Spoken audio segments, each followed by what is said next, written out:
We all come together to unveil the report.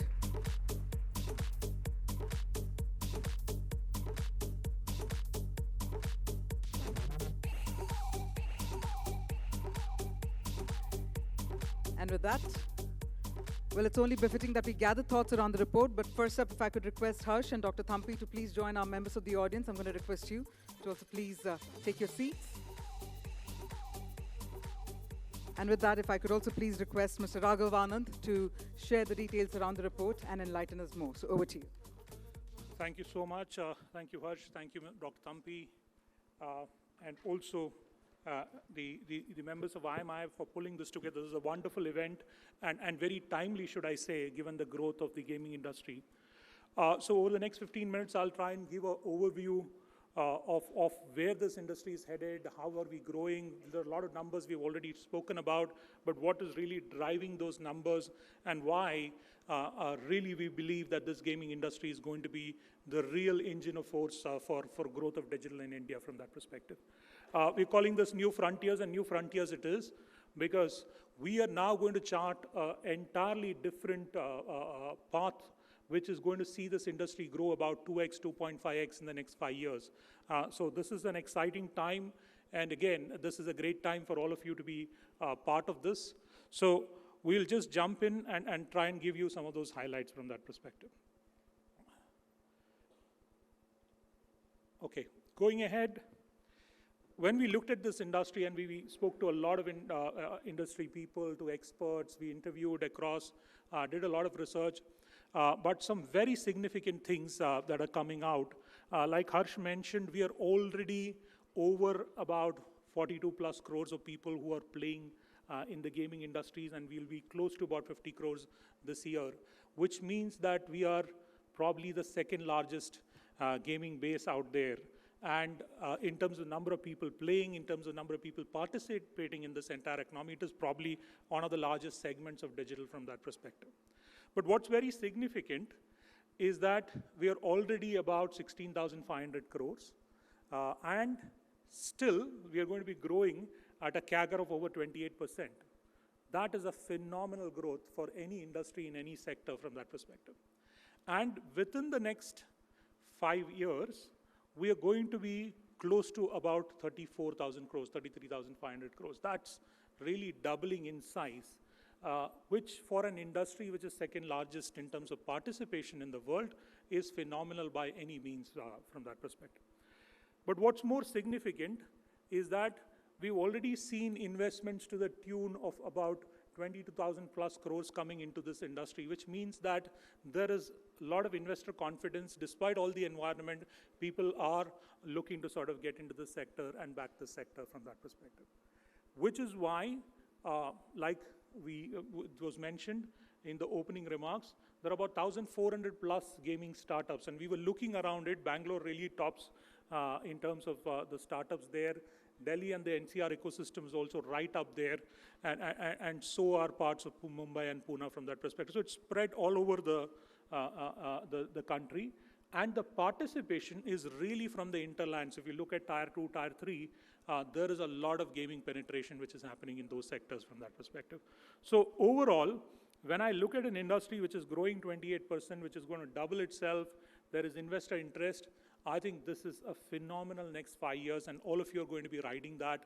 And I think we owe an applause to ourselves for this kind of a growth that is going to get charted in the industry.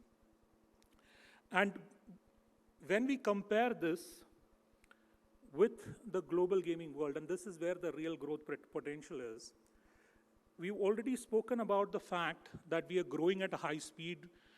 We have a large number of gamers, but if you look at the second last column there on the left, 30% is our penetration, gamer penetration, which means that the headroom for growth is very, very significant.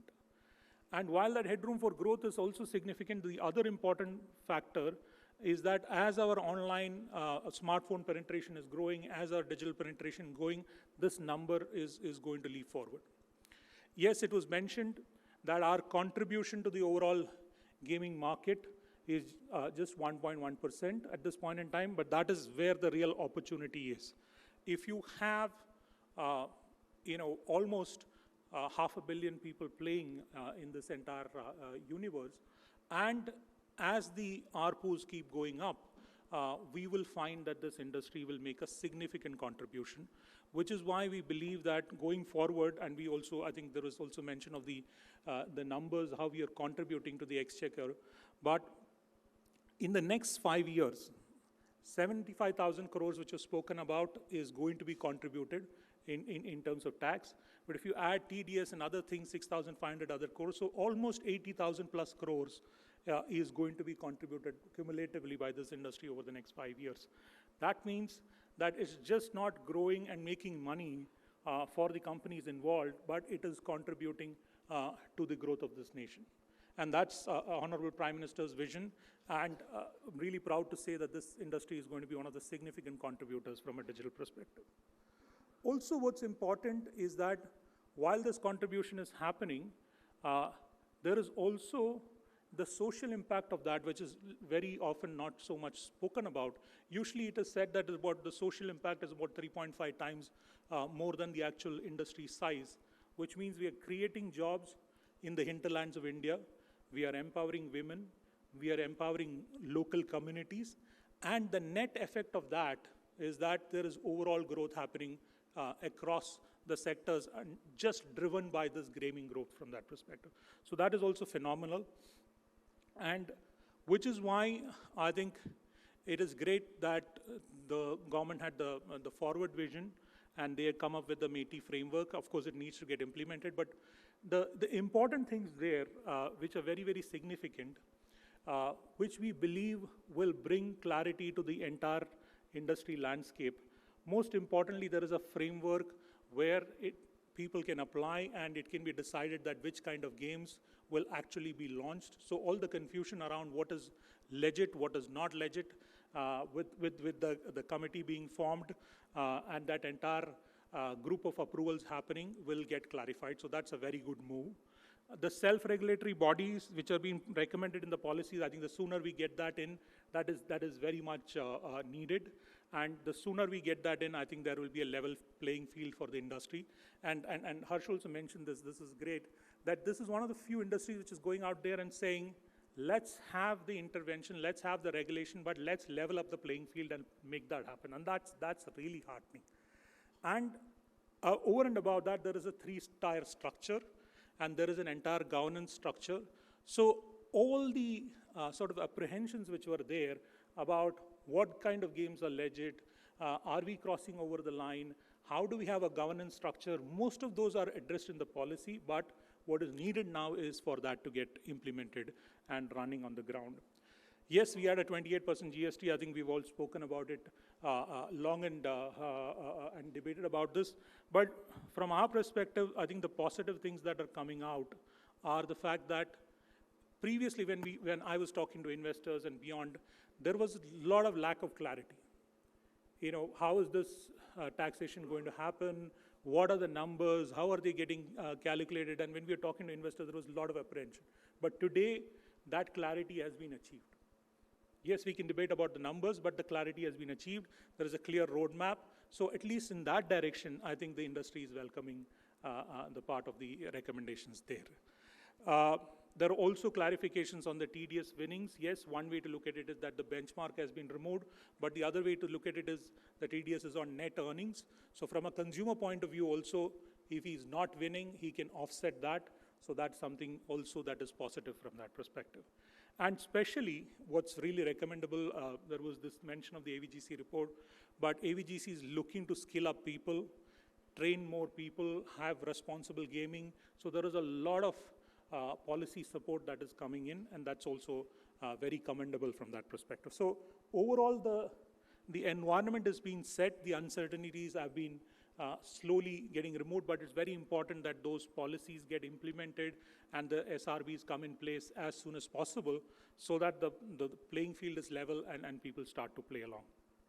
Now, what the companies are doing, and very positively, they've adapted to this entire scenario, they're starting to do product innovations. So you would see the next set of games, people giving cashbacks to sort of offset the kind of reductions that are happening because of the tax impact. There are also people doing innovative models and trying to go pan-India. It's very important in this kind of a scale when you set it up. The players who are playing pan-India and who are able to scale are going to be real winners in this entire game from that perspective. And there is also a lot of focus of the industry in saying, can we really step out of India and grow into other places as well? And that is again heartening. I think one or two of them have gone to LATAM. Some people are looking at MENA. But I think that will be a significant change in the industry. If we can step out and conquer a few more geographies, I think it will be a real kicker into the growth which is already there. So going ahead, where do we see this industry? I think, like I said, the growth is going to be almost 2x, almost 33,200 crores plus of growth which is happening. But what is very significant is the value that we are adding to the entire nation's growth. And that 80,000 crores we are adding is very, very significant. The share of RMG, what's also very important is that while the focus is on RMG, the share of RMG might slightly come down to 75%, but it is in a very large pie. But the share of non-RMG and also casual gaming is also growing, which means that beyond the real money, there is a clear growth of gaming consumption in India. And that trickle effect is really significant because as people consume casual games, as mid-core gamers come into play, the fallout on RMG and the fallout on gaming growth overall is very, very significant. So what do we need to do going forward? What's very important now is that whatever has been established in the MeitY guidelines, including the self-regulatory bodies, they are implemented as soon as possible. The regulations which are being strengthened to combat players who are not playing it legit, offshore gambling companies, betting companies, that has to be regulated because the people who are playing it and playing it right should be encouraged. And that's very important. And thirdly, I think the concerns around responsible gaming have been very well addressed, and those policies are flowing forward. People are setting up technology to make sure that people are not spending more time than they should. There are psychological counseling available. There is also a lot of self-regulation on what you can say in the ads, what you cannot say in the ads. So these are all very positive things. So this cover of, is this something that is going to promote a healthy, responsible gaming? I think that's also being addressed. With all of those being addressed, I think the time is right, and we are going to chart new frontiers, and not just new frontiers, probably we're going to grow across geographies and conquer the world on the gaming sector. So thanks once again, thanks everyone, and this is a fantastic opportunity for all of you, and I look forward to an entire day of wonderful discussions. Thank you very much.